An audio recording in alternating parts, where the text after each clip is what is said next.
¿Y si el verdadero riesgo para una democracia no estuviera en las urnas, sino en lo que ocurre después de que se cierran? En medio de una de las campañas presidenciales más tensas y polarizadas de los últimos años, han surgido cuestionamientos sobre el papel de las fuerzas militares, la independencia de las instituciones y las garantías para respetar la voluntad ciudadana. Algunos analistas advierten sobre una creciente politización de organismos que deberían mantenerse al margen de cualquier disputa partidista, mientras otros sostienen que el país enfrenta un momento decisivo para su estabilidad institucional. En este video revisaremos los principales argumentos expuestos por juristas y comentaristas políticos acerca de la relación entre el poder civil, la Constitución y la función de las Fuerzas Armadas en un contexto electoral. También analizaremos las preocupaciones sobre el control territorial, la seguridad, las decisiones del gobierno y los posibles escenarios que podrían abrirse tras los resultados de las elecciones. Más allá de las posturas ideológicas, la invitación es a comprender por qué este debate ha despertado tanto interés y cuáles podrían ser sus implicaciones para el futuro político de Colombia. Jorge, usted ha manifestado en reiteradas ocasiones su preocupación por las actitudes que tiene el ministro de la Defensa.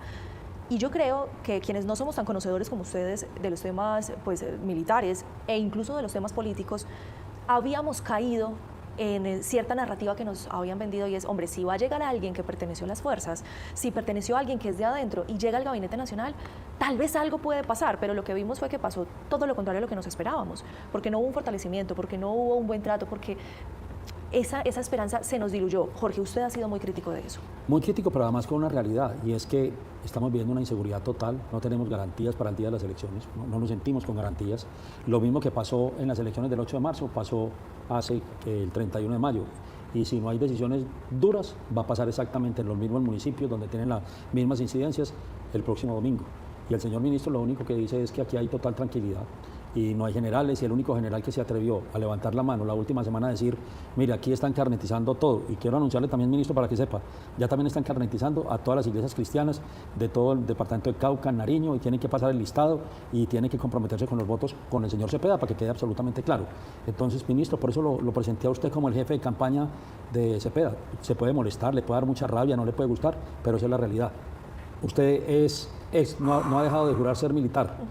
Yo creo que ustedes que han estado como la línea castrense deben de tener mucho dolor. 70 generales que salieron ya, no tenemos inteligencia, no tenemos armamento, no tenemos fuerza aérea. No, pues Mauricio, estamos jodidos, realmente jodidos. Hay mucho que hablar, pero empecemos por eso. Sí, yo creo que realmente, y lo que voy a decir es muy duro, ha sido decepcionante la labor del ministro Pedro Sánchez, decepcionante.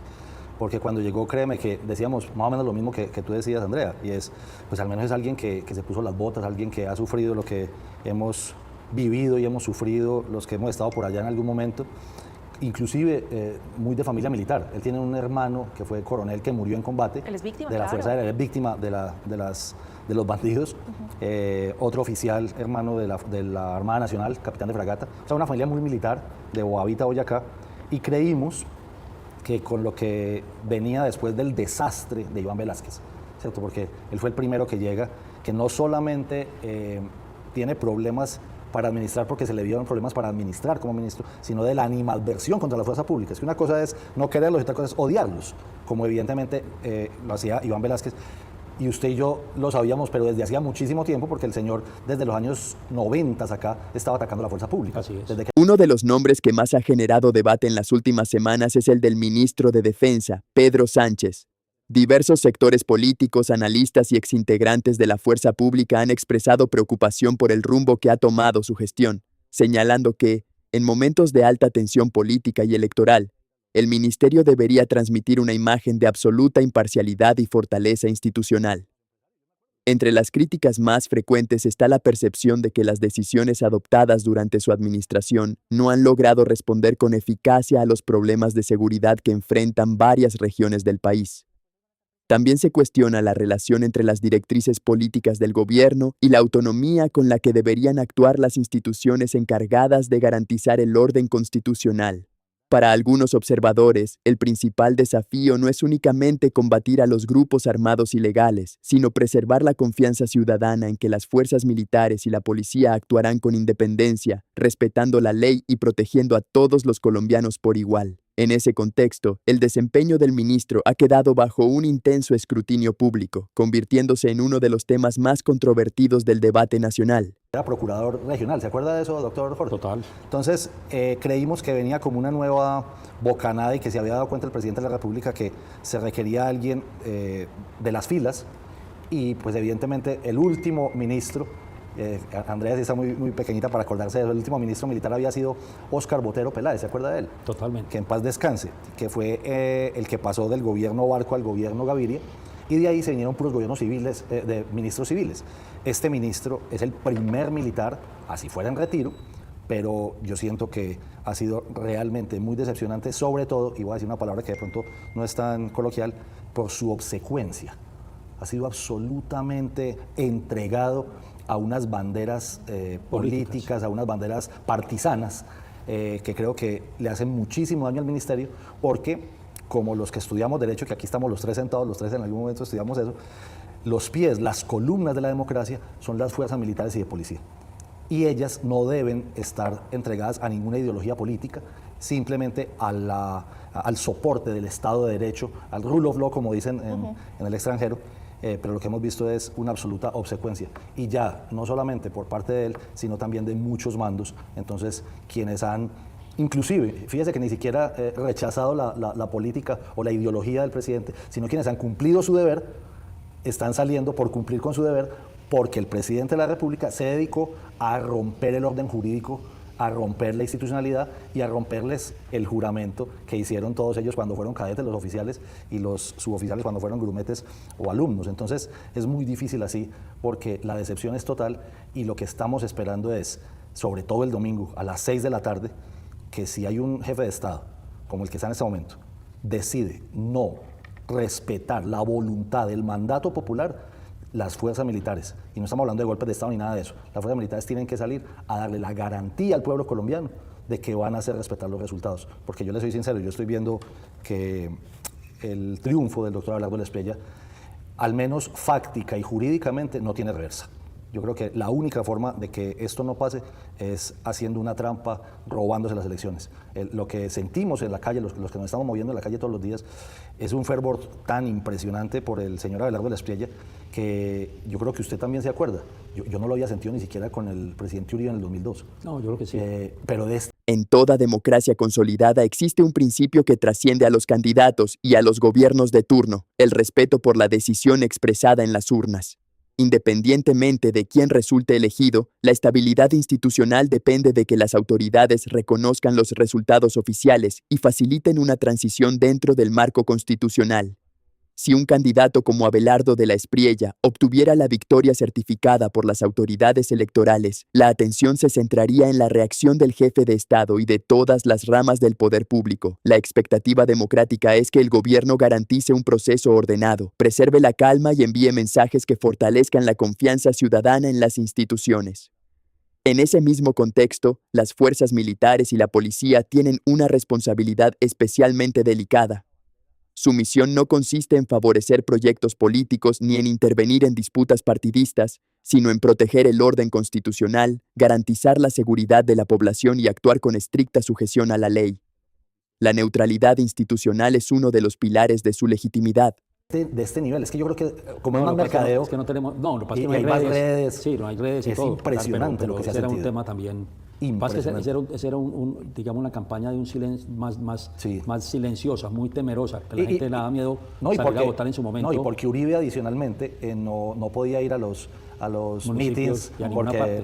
porque le iban a matar. Y la gente le daba miedo salir y decir que votaba. Los empresarios, yo me acuerdo, Sí, claro, los Pero empresarios tiene les un daba alto miedo. componente también Sí, del estado de las sí, redes, es de decir, la- como están claro, planificados sí, en este claro, momento, claro que totalmente distinto. se hace un megáfono muy grande. Andrés, yo quisiera invitarlo a que no me lo deje tan etéreo, a que no me diga, no se trata de que invitemos a un golpe de Estado, pero que las fuerzas van a estar presentes. ¿Cómo se harían presentes esas fuerzas militares para que se respeten los escenarios de victoria de los que usted está hablando? Yo creo que el ministro de Defensa y el comandante general de las fuerzas militares y la cúpula militar, aunados a la cúpula policial, esto es, el señor general Hugo López Barreto y sus tres comandantes de fuerza, el comandante del Ejército, el comandante de la Armada y el comandante de la Fuerza Aérea, más el director de la Policía, sí deben, si bien no hacer una rueda de prensa para que no se vea pues tan evidente, al menos expedir un comunicado, y creo que ya lo acaba de decir inclusive el doctor Mauricio Gaona. Sí. Deben contarle a la gente, deben decirle al pueblo, pueblo tranquilo, nosotros no somos un ejército, no somos una armada, no somos una fuerza aérea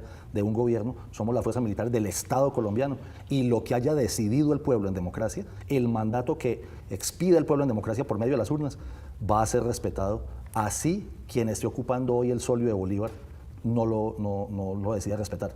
Creo que ese papel de las fuerzas militares el domingo a las 6 de la tarde o a las 7 de la noche va a ser fundamental, y es un llamado precisamente a ellos a hacer respetar la Constitución, porque para los que no lo saben o lo recuerdan, todos de ellos hicieron un juramento, y el juramento es sagrado, y el juramento es con la patria, y el juramento es con el país, y el juramento es con el pueblo, diciéndoles: juro a Dios y prometo a la patria defender esta bandera hasta perder nuestra vida.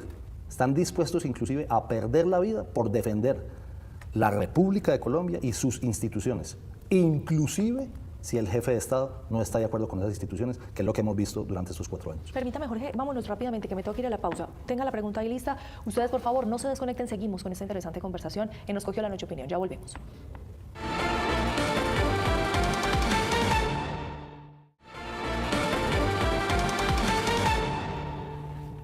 Muchísimas gracias por continuar conectados con nosotros. Don Jorge, le doy la palabra. Mauricio, usted sabe que yo... Andrés. Andrés, usted sabe que yo soy muy franco para decir las cosas. Y yo no le doy vueltas para... Y sé que se van a molestar los comandantes de las fuerzas y todo, pero por eso me tiene sin cuidado. Y lo va a hacer en forma hipotética. Porque el señor Gustavo Petro dice que él es el comandante en jefe de las fuerzas militares. Pero constitucionalmente lo es. Sí, pero ya voy a lo que va a pasar. Entonces, seguramente, como están las encuestas, Abelardo de la Espriella y José Manuel Restrepo, a las 4 de la tarde, 5:30, son presidente y vicepresidente. Porque este domingo se cuentan más rápido los votos. Claro, Entonces, la primera línea inmediatamente saldrá. Tenemos 4 departamentos en manos de Mordisco y de Calarcá, con situaciones bastante difíciles. Y entonces él va a decir que hay que respetar lo que la ciudadanía está pensando, y la gente va a salir a la calle. Y obviamente el orden público se va a alterar.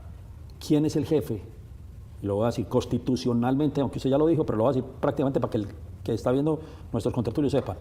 Es decir, si el presidente da una orden de decirle: señores, ustedes no hacen nada, y dejen que la gente salga a la calle y diga lo que tenga que manifestar, porque entre otras cosas lo que hemos visto esta última semana son manifestaciones violentas, no son manifestaciones, porque manifestar está bien, pero es que recurren a la violencia.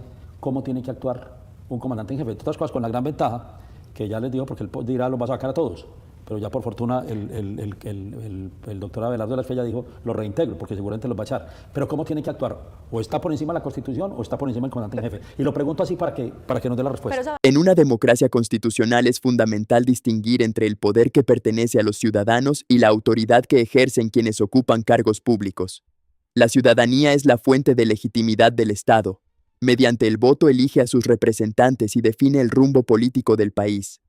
El mandatario, por su parte, no es el dueño del poder, sino un administrador temporal que ejerce funciones en nombre de la nación y dentro de los límites que fija la Constitución y la ley. Su ejercicio debe estar orientado por el interés general, el respeto a las instituciones y la protección del orden constitucional, no por intereses particulares o partidistas. Por eso, en momentos de alta polarización política, la responsabilidad de todos los actores aumenta. Los ciudadanos deben participar de manera pacífica y respetar los resultados oficiales. El mandatario debe garantizar una transición institucional cuando corresponda, y las fuerzas militares deben actuar con profesionalismo, neutralidad y sujeción a la Constitución. Solo así se fortalece la confianza pública y se preserva la estabilidad democrática frente a cualquier escenario electoral. Me gustó cómo la tenía encaminada primero. ¿Quién es el verdadero comandante en jefe de las fuerzas? El comandante en jefe de la Fuerza Militar es el pueblo de Colombia, por medio de la Constitución en el artículo 217. Así funciona esto. Entonces, hay mucha gente que se confunde, y yo entiendo que se confundan. ¿Por qué? Porque a veces no han leído la Constitución, porque a veces no entienden qué es un mandato. Es más, aquí la gente confunde mandatario con mandante. Sí, así es. ¿Cierto? El mandatario es quien recibe las órdenes del pueblo. En el momento en que el Registrador Nacional del Estado Civil salga a decir: el ganador de las elecciones es el señor tal, lo único que tienen que hacer las fuerzas, lo único, es acatar el mandato del pueblo, que es quien les ha entregado las armas de la República. Las armas de la República, que inclusive se bendicen el día que uno jura bandera, esas armas de la República son del pueblo, no son de un comandante en jefe, ni siquiera son de un general o de un almirante, son del pueblo que se las confía a alguien que se formó para eso, para que defiendan en primera instancia el territorio, que ahí es donde vamos a tener un poco de problemas. ¿Por qué? Porque hoy tenemos una cantidad de territorio perdido y con el decreto de ayer es mucho más claro, porque vía un decreto, vía un acto administrativo que es absolutamente inconstitucional, entrega un territorio. Yo no sé si es que la gente no se ha dado cuenta de eso. En el decreto de ayer dice, en ese pedacito del país, del sur del país, las fuerzas militares que tienen un mandato constitucional en el 217 no pueden hacer operaciones ofensivas. Ya el decreto de facto, o sea, sin ni siquiera tenerlo que ir a mirar el Consejo de Estado, ese decreto es inconstitucional. Pero a ellos les importa nada. Por eso, pero ¿quién lo debería saber? Los comandantes de fuerza, ¿cierto? Deberían tener unos buenos asesores para decirles, venga, mi general, esto no se puede. ¿Por qué? Porque yo no puedo, mediante un decreto, violar la Constitución de forma flagrante. Pero para eso creo que sirven estos programas, para decirle a nuestros jefes militares, comandantes militares y de policía, oiga, miren esto bien. ¿Por qué? Porque es demasiado delicado. Usted no le puede cumplir órdenes a alguien que está dando órdenes contra la Constitución, que es la que le da el mandato a usted desde el pueblo. Pero es que además voy a contarlo el contexto de ese acuerdo. Ese acuerdo tiene varias implicaciones. Lo primero es que el jefe de esa disidencia del ELN, acuerde que lo iban a extraditar, que hubo un escándalo en Bogotá, que lo sacaron, que lo escondieron y lo tienen en una cárcel en Bogotá. En un hotel lo tenía guardado el DNI. Exacto, lo tenían guardado en un hotel, ahora digamos que lo tienen en la cárcel, obviamente porque ya estaba avalada su extradición. El presidente no va a firmar y se va a quedar en la cárcel. Mientras tanto, seguramente el nuevo presidente procederá inmediatamente. Recordemos a la gente que la extradición es un acto administrativo complejo porque tiene dos voluntades, la de la Corte Suprema y la del presidente. La de la Corte está, pero el presidente no firmó. Entonces, toman la determinación, muy raro, en pleno día de elecciones, es decir, lo hacen entre el 15 y el 19 para que se puedan transportar o reírse a ese sitio. El señor Noboa, que es el negociador por parte del gobierno, dice: hemos hecho una cosa histórica, como todo, lo de ellos, todo es histórico. Todo es histórico. Todo es histórico. Y ancestral. Y ancestral, sí, histórico y ancestral. Y galáctico, bueno. Hemos galáctico solo, también, galáctico. solo un pedacito. Son 12 kilómetros cuadrados, no es más. Vamos a llevar 100 personas sin armas que van a estar allá. Señor, y eso no va a tener ninguna incidencia en las elecciones. Nadie le preguntó ayer, tal vez que lo vi, o esta mañana, bueno, no me acuerdo, que lo vi en un medio de comunicación, que no va a tener ninguna incidencia. Señor Noboa, dígale la verdad a los colombianos. ¿Sabe cuántos son miembros de ese grupo? De esas 2.500. Es decir, llevan 100 y el resto queda por fuera. Los que están adentro son los que van a manejar todo el tema de la votación, porque como no puede entrar las fuerzas militares, no puede entrar absolutamente nadie, le están diciendo, manejen toda la logística ustedes desde allá, toda. Tranquilo que los de afuera le van a llevar a la votación y van a ver la votación en el Putumayo. Claro. Va a pasar exactamente lo mismo, mesas donde el 100% de la votación, pues obviamente es por Iván Cepeda, porque están haciendo exactamente lo mismo. Pero además, lo que le sumaron fue un decreto permitiéndoles que se agruparan tranquilamente, donde no va a haber fuerzas militares, donde pueda hacer lo que les dé la gana. Señores ministro de Defensa, ¿y usted? Silencio. No, lo firmó. Además es que el decreto está con la firma del ministro. Por él. Entonces, señor ministro, usted lo ayudó a redactar, pues. No, además, eso demuestra que es el jefe de campaña. No, es muy preocupante porque te voy a contar una cosa que la gente puede ser que se le olvide por el tiempo. Entonces, hay gente que sale a defender. Ay, Pastrana despejó 42.000 kilómetros en el Caguán, en 4 municipios del Meta y 1 del Caquetá. Sí, pero tenía un mandato del pueblo. Es que el mandato que le había dado el pueblo era haga la paz. A la gente le olvida eso. Y después fue muy difícil recuperarlo con la operación Tánatos, ¿no? Claro. Muy difícil. Febrero 20, usted se acuerda muy bien todo lo que tocó hacer ahí. Además, con la situación, no teníamos un ejército preparado, no teníamos armamento, no había plata. No había dinero, estamos estamos igual que hoy. Pero eso le iba a decir, porque hoy tenemos todo eso, porque es que hoy tenemos el ejército debilitado, estamos sin presupuesto. Sí, pero hoy estamos peor. Hoy estamos peor. Porque en ese momento, al menos el jefe de Estado tenía la voluntad política de recuperar el territorio. Hoy el jefe de Estado lo que quiere es entregar el territorio. Es que si el propio jefe de Estado es el que está cometiendo delitos, así es muy complicado y haciendo cometer delitos a los militares. Pero acuerde que además el 25 arranca también la zona del Clan del Golfo. Claro, claro. O sea, es que aquí 4 o 5 días después de la elección. Aquí hay 8 conflictos armados no internacionales. 8.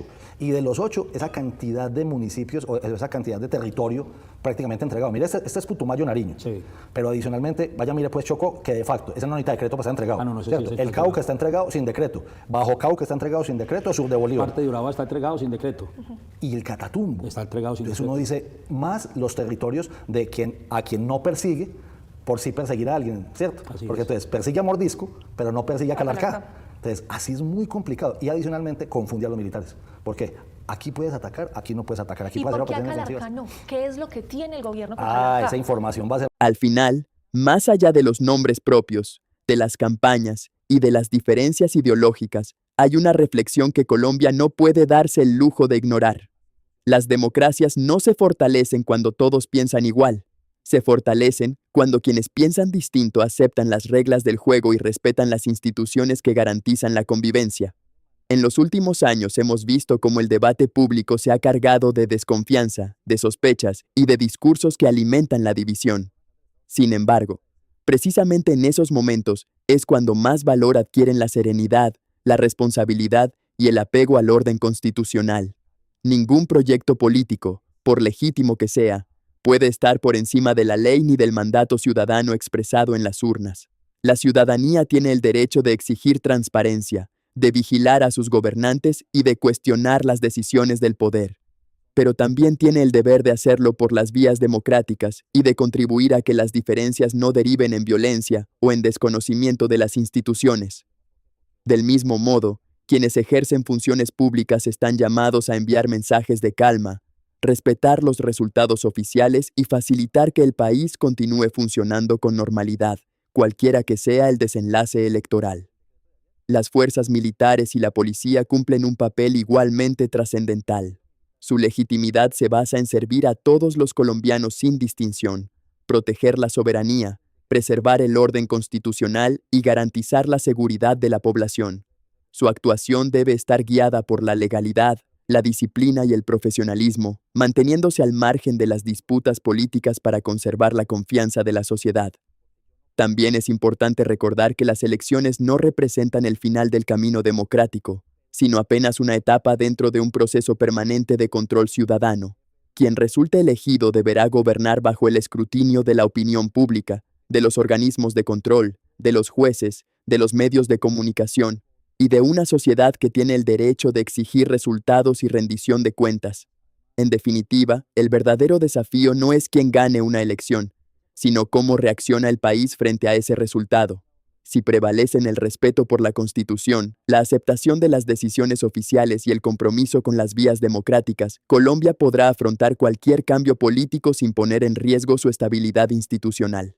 Porque las personas pasan, los gobiernos cambian y las mayorías se transforman, pero los principios democráticos y el Estado de Derecho son los que deben permanecer como el fundamento de la República.